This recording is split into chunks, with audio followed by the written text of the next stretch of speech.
بسم اللہ الرحمن الرحیم۔ السلام علیکم ورحمۃ اللہ تعالی وبرکاتہ۔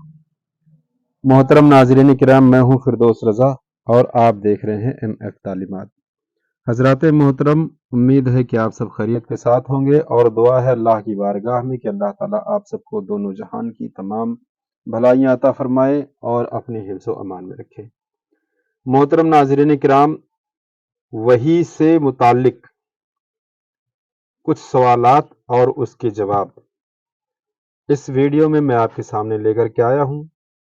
لفظ وحی کیا ہے اور کس طرح انبیاء کرام پر وحی کا نزول ہوا کرتا تھا، اور فرشتے کو وحی ملنے کا طریقہ کیا ہے، وحی کس زبان میں نازل ہوا کرتی تھی اور کس کس انداز میں انبیاء کرام پر وحی کا نزول ہوتا ہے۔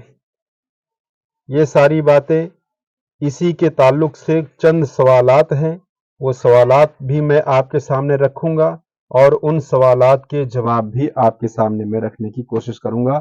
بس اس ویڈیو کو بنا اسکپ کیے آخر تک بنے رہیں اور ویڈیو کو لائک کر دیں۔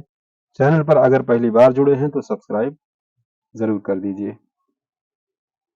تو چلیے بنا دیر کیے ہوئے بڑھتے ہیں اپنے ٹاپک کی طرف، یعنی کہ وحی سے متعلق سوالات اور اس کے جوابات کی طرف۔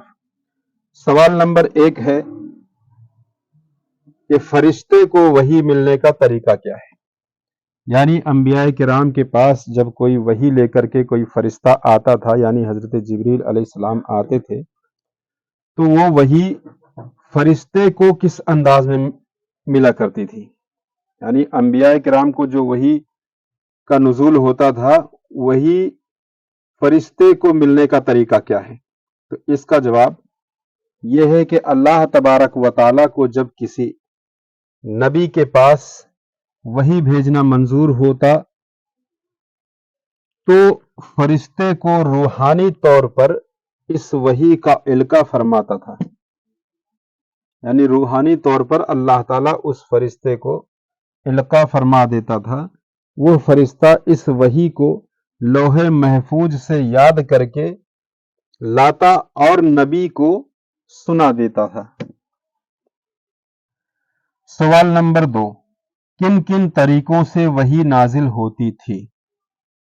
یعنی وحی نازل ہونے کا طریقہ کیا کیا تھا؟ تو اس کا جواب یہ ہے کہ وحی نازل ہونے کے 5 طریقوں میں سے کسی ایک طریقے سے وحی نازل ہوا کرتی تھی۔ وہ 5 طریقے یہ ہیں، جس میں نمبر 1 پر ہے گھنٹی کی آواز کے ساتھ، یعنی جب کوئی وحی نازل ہوتی تو گھنٹی کی آواز آتی۔ ایک طریقہ یہ ہو گیا۔ دوسرا طریقہ یہ تھا کہ حضرت جبریل علیہ السلام کسی انسانی شکل میں آ کر بتاتے۔ تیسرا طریقہ، حضرت جبریل علیہ السلام اپنی اصلی صورت میں آ کر۔ چوتھا طریقہ، براہ راست اور بلا واسطہ اللہ سے ہم کلامی، یعنی بنا کسی فرشتے کے ذریعے ڈائریکٹ اللہ تعالی انبیاء کرام سے کلام فرما کر، یعنی میرے حضور صلی اللہ علیہ وسلم سے کلام فرما کر کے وہی عطا فرماتے ہیں۔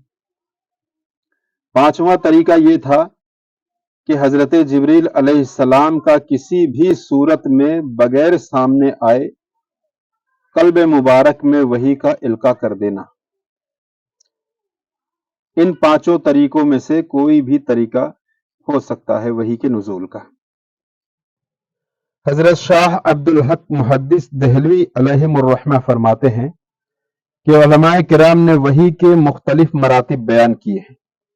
اول رویائے صالحہ، حدیث پاک میں ہے کہ حضور اکرم صلی اللہ علیہ وسلم کو ابتدا میں جو چیز سب سے پہلے ظاہر ہوئی وہ رویائے صالحہ ہے۔ دوسرا مرتبہ وحی کا یہ تھا کہ حضرت جبریل علیہ السلام نبی اکرم صلی اللہ علیہ وسلم کے قلب شریف میں القاء کر دیتے، بغیر اس کے کہ حضور صلی اللہ علیہ وسلم کو جبریل علیہ السلام نظر آتے۔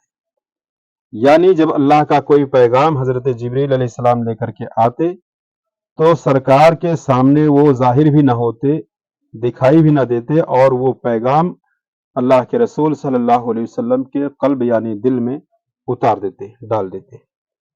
تیسرا مرتبہ وحی کا یہ تھا کہ جبریل علیہ السلام کسی آدمی کی صورت اختیار کر کے حضور صلی اللہ علیہ وسلم کے پاس آتے اور پیغام الہی پہنچاتے تھے، تاکہ جو کچھ ارشاد باری ہے اسے آپ یاد فرما لیں۔ چوتھا مرتبہ وحی کا یہ تھا کہ گھنٹی کی آواز سنائی دیتی تھی اور نبی کریم صلی اللہ علیہ وسلم کے سوا کوئی دوسرا اس کے کلمات کو اور اس کے معنی کو نہیں سنتا نہ سمجھتا۔ حضور علیہ الصلوۃ والسلام پر اقسام وحی میں یہ قسم سب سے بڑھ کر سخت تھی۔ وحی کا پانچواں مرتبہ یہ تھا کہ کبھی جبریل علیہ السلام اپنی اصلی صورت میں آتے اور وحی پہنچاتے۔ علماء فرماتے ہیں کہ ایسا 2 بار ہوا ہے، یعنی اپنی اصلی صورت میں آ کر کے وحی پہنچاتے، ایسا 2 بار ہوا ہے۔ چھٹا مرتبہ وحی کا یہ ہے کہ حق تعالی نے آپ پر اس حالت میں وحی فرمائی کہ آپ عروج فوق عرش تھے۔ نماز وغیرہ کی وحی اسی قسم کی ہے۔ وحی کا 7واں مرتبہ یہ ہے کہ حق تعالی کا حضور اکرم صلی اللہ علیہ وسلم سے براہ راست کلام فرمانا، بنا کسی وسیلہ کے ڈائریکٹ کلام فرمانا، جس طرح کے حضرت موسیٰ علیہ السلام سے کلام فرمایا۔ وحی کا 8واں مرتبہ یہ ہے کہ حق تعالی کا حضور صلی اللہ علیہ وسلم سے بے حجاب کلام فرمانا۔ کبھی کبھی حضور اکرم صلی اللہ علیہ وسلم حالت نوم میں شرف دیدار رب سے مشرف ہوا کرتے تھے اور حق تعالی آپ سے کلام فرماتا، جیسا کہ حدیث پاک میں ہے کہ اللہ کے رسول صلی اللہ علیہ وسلم نے فرمایا، میں نے اپنے رب کو احسن صورت میں دیکھا۔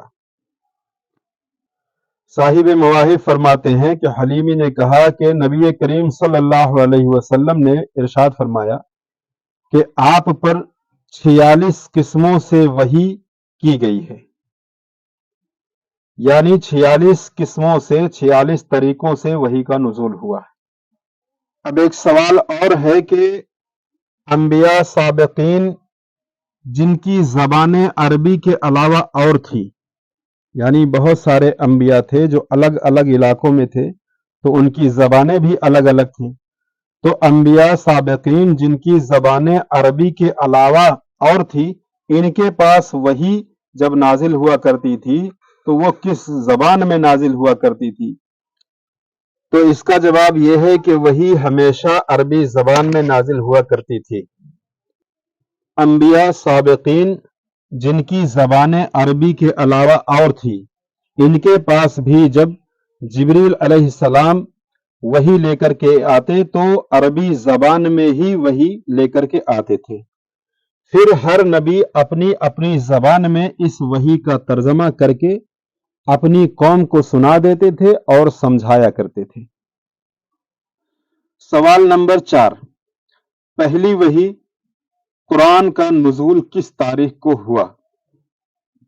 یعنی پہلی وحی قرآن کا نزول کس تاریخ کو، کس دن، کس وقت، کس جگہ پر ہوا؟ تو اس کا جواب یہ ہے کہ قرآن کی پہلی قرآن کی وحی اول نزول 17 رمضان المبارک یا پھر 24 رمضان المبارک بروز دوشنبہ بوقت سحری ہوا، یعنی صبح سحری کے وقت دوشنبہ یعنی کہ سوموار کے دن رمضان المبارک کے مہینے میں 17 یا 24 تاریخ کو پہلی وحی کا نزول ہوا۔ تفسیر نعیمی جلد نمبر 2 صفحہ نمبر 313۔ حضرت شاہ عبد الحق محدث دہلوی علیہ الرحمہ فرماتے ہیں کہ نور وحی کا ظہور دوشنبہ کے روز 8 یا 3 ربیع الاول 41 ہجری